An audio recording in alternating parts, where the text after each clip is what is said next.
نحمدہ و نصلی علی رسول الکریم، اما بعد۔ مکتوبات امدادیہ، کل اس لیے فون کر رہا تھا میں کہ ابھی یہ تو ملفوظات ہیں، 11 جلدوں میں ملفوظات ہیں، مکتوبات کا لفظ نکلا ہے پہلے ہی نہیں۔ اب خیال ہے کہ مکتوبات کو بھی جمع کروں۔ اب 11 جلدوں میں تو نہیں ہوگا، 2-3 جلد ہو جائے گی مکتوبات امدادی۔ دیکھیے اللہ تعالیٰ اسے سمجھ میں نہیں آتا کیا بیان کرنا ہے، جو موضوع چل رہا ہے کئی دن سے وہی نکلا ہے مکتوبات امدادی۔ وہ امدادی ہے، اللہ مدد ہوگی کہ نہیں اس سے؟ بہت عمدہ مکتوبات، ملفوظات تو پڑھ ہی رہے ہیں ابھی 11 جلدوں میں، کون پڑھتا ہے کون نہیں، لیکن بہرحال امت کے سامنے ہم نے پیش کر دیا۔ 45 سال کی 45 سال لگے ہیں ان میں۔ گھر میں وہاں سوئی رہتی تھی، پڑی رہو وہیں، کہتے بس آپ وہی کام کیجیے جو کچھ ہے۔ بہت سمجھدار ہے الحمدللہ، بہت سمجھدار ہے، اللہ تعالیٰ ان کو جزائے خیر دے۔ خوش ہوتی تھی کام کرتے دیکھتے۔ مکتوبات امدادیہ، حضرت حاجی امداد اللہ صاحب رحمۃ اللہ علیہ سبھی لوگ واقف ہیں، شیخ ہو علماء دیوبند، دارالعلوم دیوبند کے علماء کے شیخ، اور کس کو خط لکھ رہے ہیں؟ مولانا بانی دارالعلوم دیوبند کو۔ حاجی امداد اللہ صاحب اصطلاحی عالم بھی نہیں تھے، مطلب دیوبند تھا ہی نہیں تو ہوتے کیا، ان کی دعا سے دیوبند ہوا دارالعلوم۔ اللہ تعالیٰ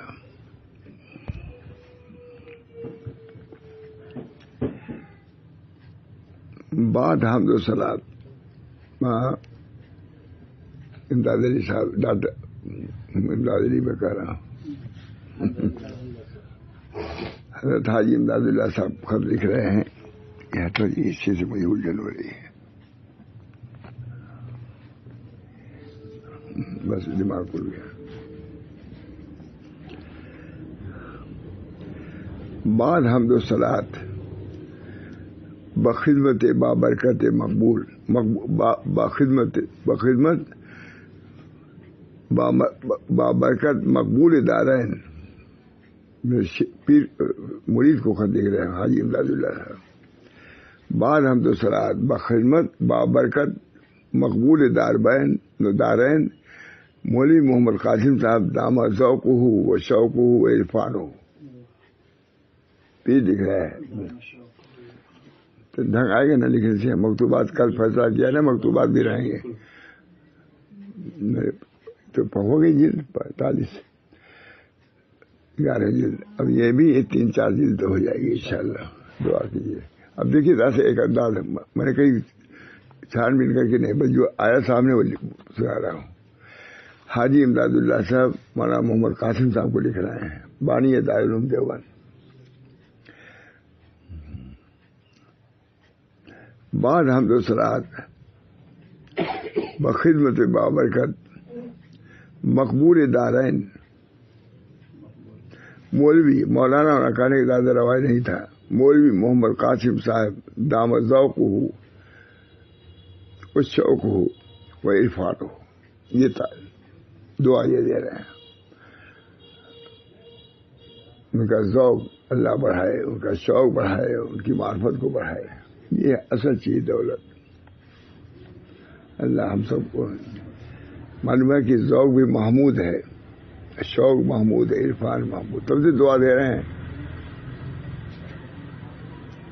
بخدمت بابرکت بعد حمد و صلات بخدمت بابرکت مقبول دارین مولانا مولوی محمد قاسم صاحب دامہ ذوقہ و شوقہ و عرفانہ۔ السلام علیکم ورحمۃ اللہ وبرکاتہ، یہ لکھ رہا ہے، مرید کو لکھ رہا ہے۔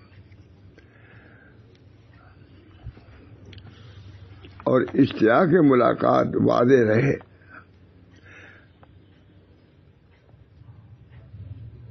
واضح رائے شریف ہو، رائے شریف ہو، رائے شریف ہو کہ نام عالی پہنچا ہے، مسرور کیا، نام عالی پہنچا اور مسرور کیا. مضمون سے اطلاع ہوئی. حضرت چل بھی رہے ہیں آپ جیسے مقبول الہی نے جو حوالے قلم کیا ہے، ایک بندے عاجز کو اپنی نسبت ایسے ہی گمان کرنا چاہیے، اگرچہ اپنی دانش و اعتقاد میں ہم اپنے دین و ایمان و اعتقاد و اعمال کو بہتر اور لائق خیال کرتے ہیں، لیکن نعوذ باللہ منہا حضرت کردگار کے دربار عالی وقار کے ہرگز لائق و شائن نہیں. ہماری عبادت ہے بس، لیکن ہے اس کو، مگر اللہ کے دربار کے لائق نہیں ہے. اس کو عاجز کو اپنی نسبت ایسے ہی گمان کرنا چاہیے، اگرچہ اپنی دانش و اعتقاد میں ہم اپنے دین و ایمان و اعتقاد و اعمال کو بہتر اور لائق خیال کرتے ہیں، لیکن نعوذ باللہ منہا حضرت کردگار کے دربار عالی وقار کے ہرگز لائق و شایان شان نہیں ہے.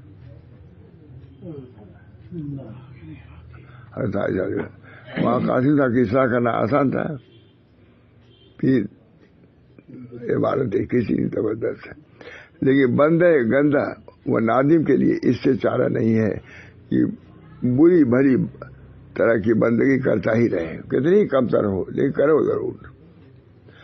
کمتر سمجھتے ہوئے بھی کرو، کچھ نہیں اللہ کے دربار کے لائق کیا بندگی.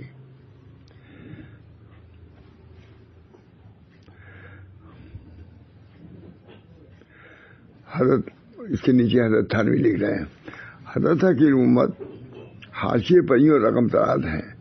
سیاق کلام سے ایسا معلوم ہوتا ہے کہ حضرت مولانا محمد قاسم نے از راہ تواضع خدمت تعلیم و تعلیم اس سے کچھ عذر فرمایا ہوگا. جب ان کو خلافت ملی ہے تو حضرت تھانوی لکھ رہے ہیں کہ کیا سے یہ معلوم ہوتا ہے کہ از راہ تواضع خدمت تعلیم و تلقین سے کچھ عذر فرمایا ہوگا کہ حضرت مجھ کو آپ اجازت دے رہے ہیں، میں اس لائق نہیں ہوں. یہی ہے نا، وہاں تھانوی لکھ رہے ہیں کہ یہ جملے جو لکھ رہے ہیں اب یہ بھی لکھنے کے ڈھنگ ہے کہ نہیں. مکتوبات اب ہم لوگوں نے جو تیاری کیا ہے مکتوبات بھی ایسا معلوم ہوتا ہے کہ حضرت مولانا محمد قاسم نے از راہ تواضع خدمت تعلیم و تلقین سے کچھ عذر فرمایا ہوگا. اس پر حضرت حاجی صاحب نے ارشاد فرمایا، جس کا حاضر یہ ہے کہ اعتقاد تو یہ رکھنا چاہیے کہ میں کوئی چیز نہیں ہوں، لیکن توکل اللہ بے اتباع طریق مشائخ اس سلسلت کو جاری رکھنا چاہیے. کام تو جاری رکھو لیکن اپنے کو کم تر سمجھو.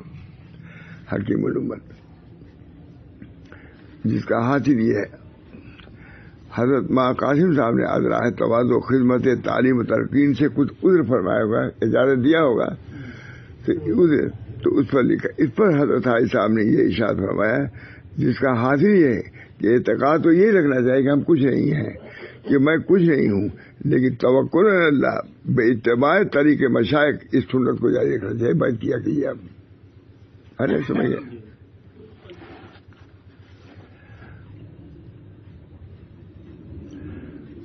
اسی کو لکھ رہے ہیں. آپ جیسے مقبول الہی نے جو ہے حوالے قلم کیا ہے، ہر سال لکھ رہے ہیں کہ ایک بندے عاجز کو اپنی نسبت یہی گمان کرنا چاہیے. اسی کی تشریح تھانوی نے کیا ہے. اگرچہ اپنی دانش و اعتقاد میں ہم اپنے دین و ایمان و اعتقاد و اعمال کو بہتر اور لائق خیال کرتے ہیں، لیکن نعوذ باللہ منہا حضرت کردگار کے دربار عالی وقار کے ہرگز لائق وہ شایان احسان نہیں ہے. لیکن بندے گندہ و نادم کے لیے اس سے چارہ نہیں ہے کہ بری بھری طرح کی بندگی کرتا رہے.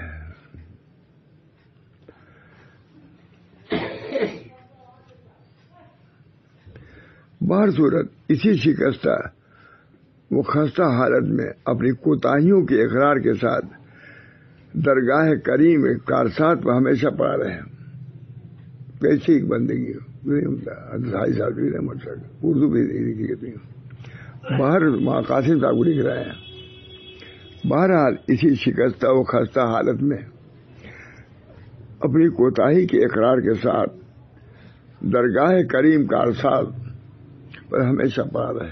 چھوڑو نہیں، جیسے بھی ہو پڑے رہو. طریق ہے کہ نہیں؟ سب کے لیے ہے کہ نہیں؟ اسے ماں قاسم صاحب کے لیے، آپ کے لیے بھی ہے۔ اور یہ خیال نہ کرے کہ میں حق سبحانہ تعالیٰ کے دربار کے لائق نہیں ہوں، یہ سمجھ کے لائق نہیں ہوں نہ ہو، یہ غلطی ہے۔ پڑے رہو اسی حالت میں، کوتاہی عمل کے ساتھ بھی کوتاہی ہے۔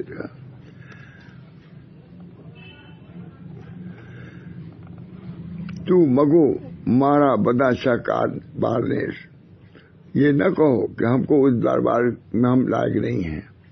با کریمہ کا رہا کریموں کے ساتھ کوئی کام مشکل نہیں ہے، پڑے رہو۔ کریم لوگ ایک جگہ مرتبہ کے نگاہ کر دیں گے، تمہارا بیڑا پار ہو جائے گا۔ یہ کہو کہ اس شاہ تک ہماری رسائی نہیں ہو سکتی، اس لیے کریموں کے لیے کوئی کام دشوار نہیں ہے، یعنی وہ اپنے کرم سے نااہلوں کو بھی شرف زیارت کے ساتھ بخش دیتے ہیں، بلکہ ہمت کے ساتھ، بلکہ ہمت کے ہاتھ سے رحمت کے دامن کو نہ چھوڑو۔ دیکھیے، مگر ہمت کے ہاتھ سے رحمت کے دامن کو نہ چھوڑو اور امیدوار رہو۔ ماں قاسم صاحب بلکہ ہمت کے ہاتھ سے رحمت کے دامن کو نہ چھوڑے اور امیدوار رہے۔ اگر اسی طرح کرتا رہے تو امید قوی ہے کہ ارحم الراحمین اپنے بندے شکستہ کو نہ چھوڑے گا۔ تم پکڑے رہو گے تو خدا بھی نہیں چھوڑے گا تم، وہ تو کریم ہے۔ تم کمزور ہو، کمزوری کے باوجود اب تم پکڑے ہوئے دامن کو، تو کبھی کیوں چھوڑ دے گا اپنے کمزوروں کو؟ عمدہ ہے نا۔ کل جو ارادہ کیا تھا، فون کیا تھا، پہلی خط میں کہا آپ بھی ارادہ نہیں تھا چرانے کا، مجھے یوں ہی بھول گیا ہے، جسے اللہ تعالیٰ کی طرف سے ہوتا ہے کہ نہیں۔ حضرت حاجی صاحب عالم نہیں تھے اس وقت، دیوبند تھا ہی نہیں، عالم کیا، ان کی دعا سے دیوبند ہوا، علوم دیوبند۔ اللہ تعالیٰ علم دیتے ہیں۔ فارسی میں تقریر کرتے تھے، عرب میں کتنی حضرت صلی اللہ علیہ وسلم نے کسی نے کہا کہ آپ فارسی میں تقریر کرتے ہیں، عرب لوگ کیا سمجھیں؟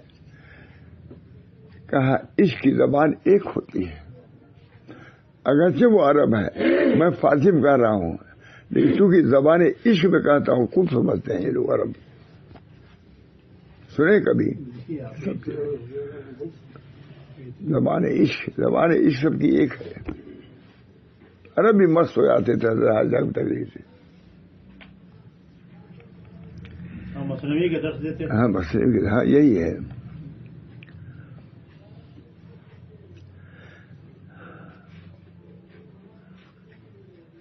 اس لیے کیونکہ خداوند تعالی بدو شکستگی، وہ خستگی کے کچھ نہیں چاہتا، وہ علم نہیں چاہتے، خستگی پیدا کرو، اس لیے کہ اس کے علاوہ سب کچھ ان کے خزینے میں موجود ہے، خستگی ہی نہیں ہے۔ اس بنا پر خستگی لے کے جاؤ گے تمہاری عزت کی جائے گی۔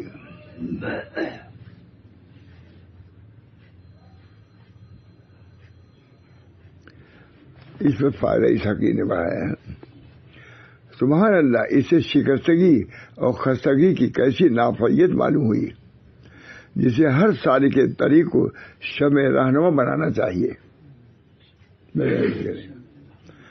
ہر طالب سالک کو لکھ دیا تھی تو حاجی صاحب ماں قاسم صاحب جب شکستگی اور خستگی،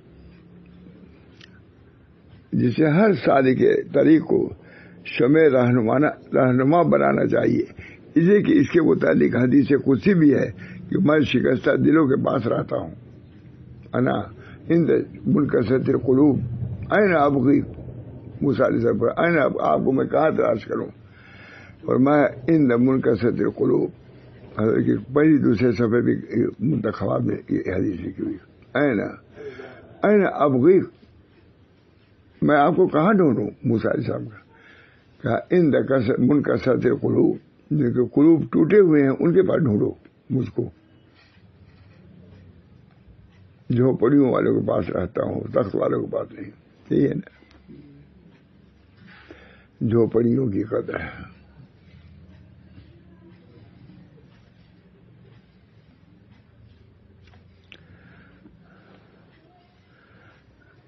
فائدہ ہے مطلب اس سے شکستگی اور خستگی کی کیسی نافذ معلوم ہوتی ہے.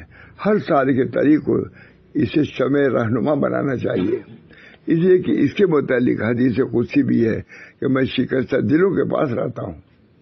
میرا خیال حضرت کے بیان میں چندی صفحے کے بعد یہ موجود ہے. اور کسی بزرگ نے کیا خوب فرمایا ہے، ہر چیز کے شکستہ ہونے پر اس کی قدر و قیمت کم ہو جاتی ہے، مگر قلب جس قدر بھی شکستہ ہوتا ہے اسی قدر اللہ کے نزدیک اس کی قدر و منزلت بڑھتی جاتی ہے. خواجہ معصوم کا ہے وہ، میں نے کسی بزرگ نے کیا خوب فرمایا ہے کہ ہر چیز کے شکستہ ہونے پر ٹوٹ گیا اس کی قدر و قیمت کم ہو جاتی ہے، مگر قلب جس قدر بھی شکستہ ہوتا ہے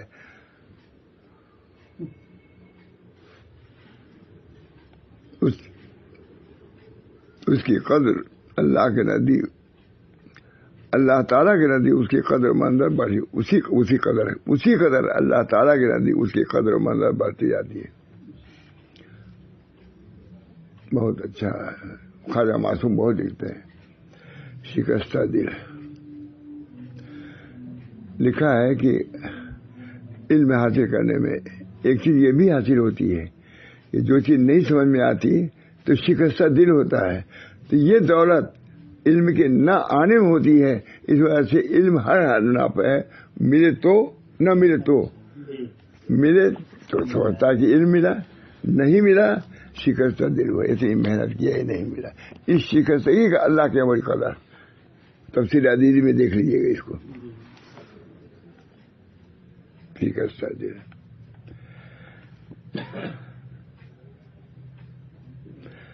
مگر قلب میں خواجہ معصوم بہت لکھتے ہیں ہر چیز کی قدر ٹوٹنے سے کم ہوتی ہے، مگر دل جتنا ٹوٹتا ہے وہی اللہ کے یہاں بڑھتا ہے. ٹھیک ہے، ایک حاجت ہے نہیں پوری ہوئی، آدمی بہت پریشان، ارے تمہاری قدر بڑھ رہی ہے. دنیا والوں کی تو گھٹی اور اللہ کے یہاں بڑھی. اب یہ سب چیزیں مجھ سے ذہن میں آتا ہے کسی کو. اللہ کا شکر ہے کہ ایسی چیزیں میں نے جمع کری 11 جلدوں میں ہیں. کون پڑھنے والا ہے؟ اس کے لیے کوئی چند پیسہ بھی گوارا نہیں کر سکتا دینا. سب سے بیکار کام یہی ہے.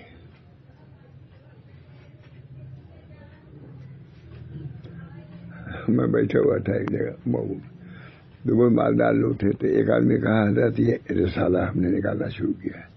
کہا ایک اور بڑھا، مطلب ہم لوگ بڑھا چندہ ودا دینے کو. یہ حالات ہے امت کا حال. جب یہ ہوگا ایک رسالہ خریدنا 1 پیسہ ایک آنا گرا ہوگا. میرے سامنے کی بات ہے. آدمی بھی ساتھ موجود تھے. اس امیر نے کہا ایک اور بڑھا، ایک خرچ ایک بڑھا مت کرو کہ سانپ بن کر کے آئے گا یہ خزانہ تمہارے پاس. سانپ بن کے آئے گا. جو خرچ کیے ہو وہی قائم ہے. والباقیات الصالحات خیر عند ربک ثوابا خیر عملا. باقیات صالحات ہی تم کو کام آئیں گے. جو تم خرچ کرو ان میں یہ سب وبال بن کے کہ سانپ بچھو بن کے آگے کاٹے گی تم کو.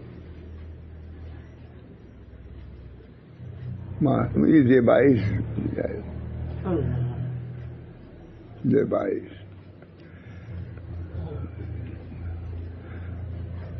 والباقیات الصالحات. صالحات کیا ہے؟ سبحان اللہ الحمدللہ، بہت مشکل ہے.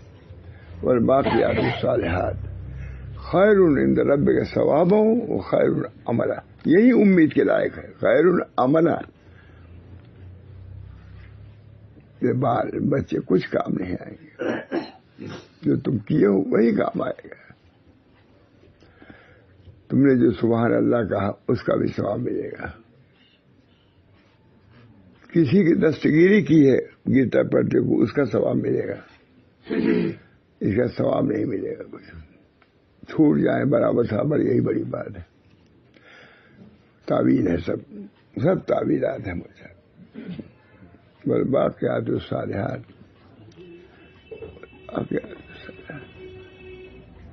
کاش کی ایمان ہو جاتا ہمارا, مجھے لکھنا چاہیے اس کو. والباقیات الصالحات, یہ سبحان اللہ الحمدللہ, یہی باقیات الصالحات کی تفسیر دیکھ لیجیے گا. وہ صرف پورا دین ہے لیکن خاص خاص میں والباقیات الصالحات خیر عند ربک ثواب و خیر. امید کے لائق یہی ہے نا تمہارے بال بچے تجربہ ہے. عام طور سے بڑھاپے میں بھی بال بچے کام نہیں آ رہے ہیں. علامہ ابن جوزی نے لکھا ہے کہ دیکھو کبھی بھی دنیا داروں پر بھروسہ نہ کرنا, حتیٰ کہ اپنی بیوی پر بھی بھروسہ نہ کرنا. کام وہی آئے گا جو تمہارا دینی دوست ہے. ابن جوزی لکھتے ہیں. آپ بس یہی امید مجھ کو کوئی کام آ جائے.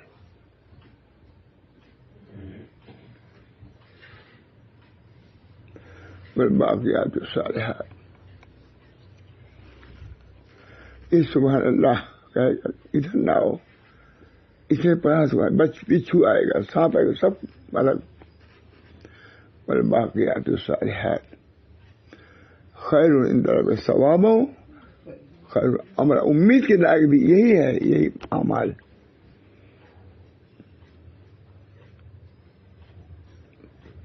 والباقیات الصالحات خیر عند ربک ثواب. یہ اللہ نے سب بیان کر دیا ہے مجھے.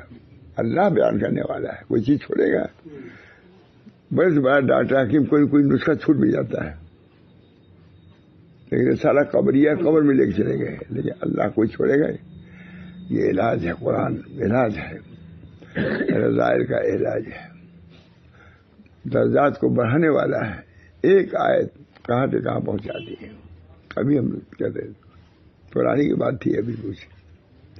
والباقیات الصالحات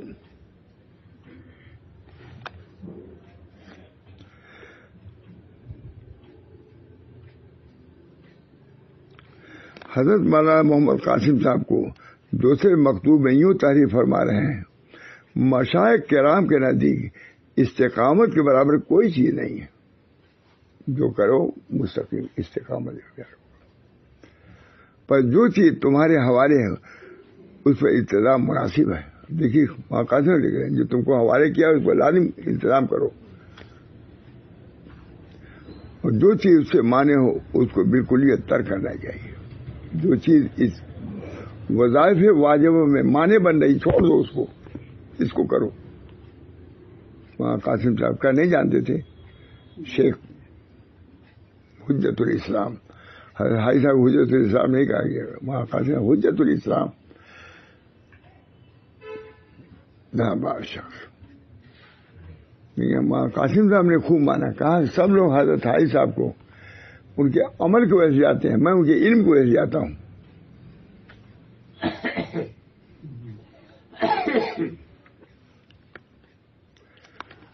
مشائخ کرام کے نزدیک استقامت کے برابر کوئی جو کر رہے ہو کرتے رہو, تھوڑا اسی پر انتظام کرو. مجھ کو حضرت نے کہا کہ تم اس شاخ کی طرف بیٹھا کرو.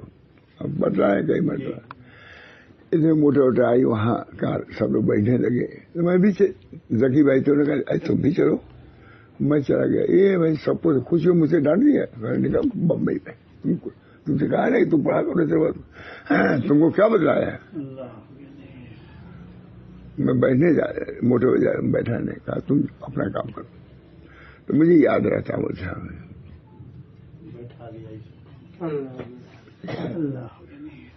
تم کو اشراق ہوا بیٹھنے فرمایا تھا. تم اشراق ہو تو بیٹھ جا کرو. میں خون آنے لگا تھا کچھ ایسے ہی.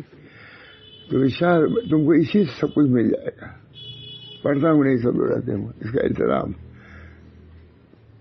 الحمدللہ بھی التزام اس کا.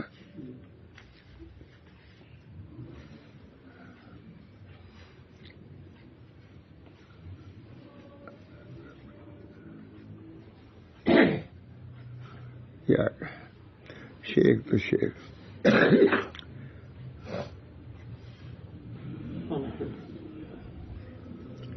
وہاں قاسم مشائخ کرام کے نزدیک استقامت کے برابر کوئی چیز نہیں. جو کر رہے ہو کرتے رہو، پر جو چیز تمہارے حوالے ہے اس پر التزام مناسب ہو.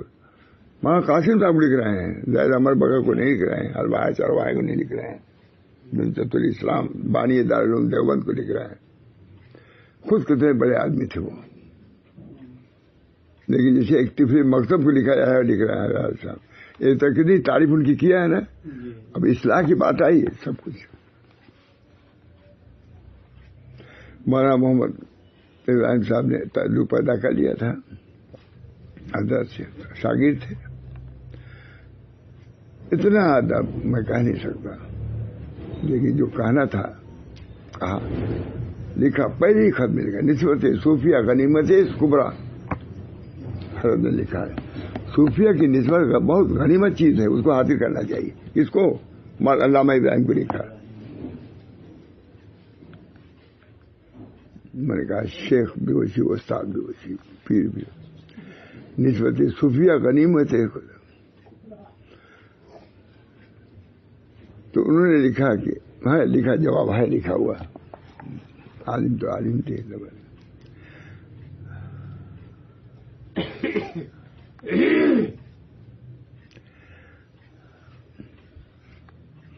جو چیز اس سے مانے اس کو ترک کرنا چاہیے. مداومت استقامت تو نہیں ملتا. مشائخ کرام کے نزدیک استقامت کے برابر کوئی چیز نہیں ہے، پر جو چیز تمہارے حوالے ہے اس پہ التزام مناسب ہے. ابھی ایک کوئی نہیں سناتا، میں دیوبند میں سناتا ہوں. کہتے ہیں مولانا سچ کہتے ہیں، طالب علم نے کہا کہ آپ دیوبند میں آ کر کے دیوبند کی بات سناتے ہیں، یا تو کوئی سناتا بھی نہیں، ان باتوں کو سناتا بھی نہیں. جو وہاں قاسم صاحب نے کیا کیا ہے ہمارے. مجھ سے طلبا نے وہاں سے کہا تم لوگ بھی گئے ہوگے، وہی سناتا ہوں. یہ کہا وہی جو چیز اس سے مانے اس کو بالکل یہ ترک کرنا چاہیے. قاسم صاحب کو تو نوکری کو اچھا نہیں سمجھتا ہوں. پریس میں نوکری کر رہے تھے نا ماں قاسم صاحب، صبح اور شام ہم تک اس میں مصروفیت رہتی ہے. اگر معلمی کی نوکری ہو تو اچھا ہو. پریس میں سے ملازم تصحیح کرتے، جو ہم لوگ تصحیح کرتے رہتے ہیں وہ کرتے تھے، اور 7 روپیہ ملتا تھا. انہیں کہا بھائی میں کیا کروں گا، 2 روپیہ سے ہم مانگ دے دیتا ہے، 2 روپیہ یہ ہے، 3 روپیہ میرے کافی ہے نا. وہ اگر معلمی کی نوکری ہو تو کیا ہی اچھا ہو کہ سنت سیدی و شیخی خود سے روح کی ہے. یہ حضرت میاں جی نور محمد کیا پڑھاتے تھے؟ قادری پڑھاتے تھے مکتب میں. اتنا بڑا صاحب نور منور چہرہ، ڈھونڈتے ڈھونڈتے حضرت حاجی صاحب ان کو پائے تھے. ڈھونڈ رہے تھے، خواب میں دیکھا تھا، ڈھونڈ رہے تھے کہ اس شکل کا کون آدمی ہے. ایک آدمی کہا پریشان ہو گئے، ان کو خواب میں دکھایا گیا تھا کہ ان کو شیخ بناؤ، نہیں ملے. کسی نے کہا کہ ارے وہ فلاں مکتب میں ایک آدمی پڑھاتا ہے، اسی کو جا کے دیکھو. خواب میں وہی سورج نکلی، مانور محمد صلی اللہ علیہ وسلم جائیں گے، بس گر پڑے. کہا ارے خواب و خیال کیا ہے تو بات کہا ہے. پھر اس کے بعد تو نور محمد صاحب نے نور ہی نور بنا دیا حضرت حاجی صاحب کو. آ سکے غیر میرے خانے دل میں کیسے، یہ خیال روخے دلدار ہے دربار بنا.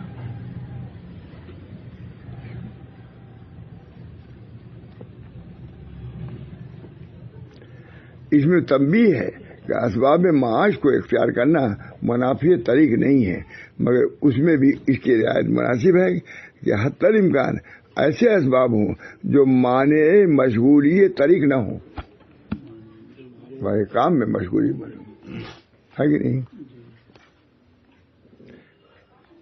اور اس میں ترجیح دی معلمی کی، مکتب کی ملازمت کر لو. دوسرے اسباب ہیں جائز ہیں.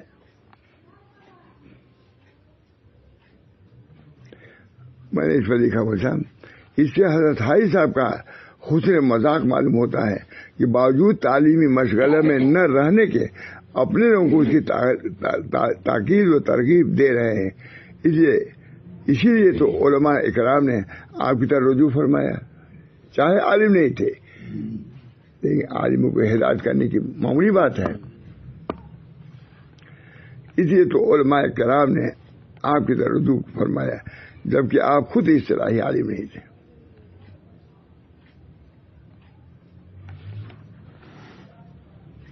بہت دیر ہو جائے گی. اعتماد تھانوی کا ہے، کس کو لکھا ہے؟ وہاں قاسم صاحب کو. پھر ان سے بڑے تھے وہاں رشید احمد گنگوئی، ان کو خوبی لکھا ہے. پھر وہ وہاں تھانوی، میں نے ترتیب سے لکھا ہے، وہاں قاسم صاحب، وہاں رشید، پھر وہاں تھانوی. دعا کیجیے اللہ تعالیٰ سے اس طریق سے ہم لوگ کو مناسبت رہے، اور اس کے فوائد جو ہم جمع ہوتے ہیں اللہ تعالیٰ آخرت میں نمایاں فرما دے. اللہ تعالیٰ یہ کوئی نہ سمجھے کہ اللہ وہ مجلس ہے، اللہ وہ کام ہے. یہی اصل کام ہے جس کے لیے انبیاء علیہ الصلوۃ والسلام بھیجے گئے ہیں. ربنا تقبل منا انک انت السمیع العلیم برحمتک یا ارحم الراحمین. اس کی قدر ہو. آفرینش کی یہی ہے کہ بندہ اللہ کو یاد کرے، صانع عالم کو یاد کرے، اسی لیے بھیجا گیا ہے، اور اسی کو ہم بھولے ہوئے ہیں. اللہ اس کی توفیق دے. وآخر دعوانا ان الحمدللہ رب العالمین. اللہ یہ کام بھی آسان کر دے. ہاں دیکھیے یہ تو ہو تو گیا.